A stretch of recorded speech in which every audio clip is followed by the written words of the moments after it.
সামনে তো তোমার 4 দিন ছুটি আছে, চলো না আমার বাপের বাড়ি যাই। তুমিও যাও না, সেজন্য আমিও গিয়ে থাকতে পারি না। না না, এখন যেতে পারবো না। আম্মার শরীর কত খারাপ দেখছো, এখন আম্মাকে এভাবে রেখে যাওয়া যাবে? তুমি বাসায় ঢুকলেই তার অসুস্থতা শুরু হয়, এটা কিন্তু তুমি নিজেও জানো। আচ্ছা যেটাই হোক, আম্মার বয়স হয়েছে, কি আর করা যাবে বলো। ধুর, কতদিন পর ভাবলাম তোমার সাথে গিয়ে একটা মুভি দেখবো, বের হতেই তোমার মায়ের যত কথা শুরু, এই বাড়ির বউরা নাকি সিনেমা হলে যায় না।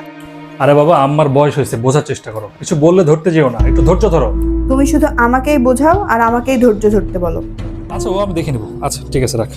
বাসার সব কাজ আমি একা হাতে করতেছি, তারপরে বাইরের কেউ আসলে তোমার আম্মা আমার নামে যা তা বলে, আমি কিন্তু আর নিতে পারতেছি না। আরে এত রাগ করতেছো কেন? আম্মা কখন কি বলে নিজেই বোঝে না। আর এতদিন ধরে সংসার করতেছো, আম্মাকে এখনো চেনো নাই? বাদ দাও তো। সবকিছু বাদ দিতে দিতে তুমি আমাকেই তোমার জীবন থেকে বাদ দিচ্ছ, এটা খেয়াল করছো? একতরফা আমাকেই কেন স্যাক্রিফাইস করতে হবে বলতে পারো? আমি বলিনি তোমার মাকে বাদ দাও, কিন্তু সাথে আমার খুশির খেয়াল রাখাও তোমার দায়িত্ব।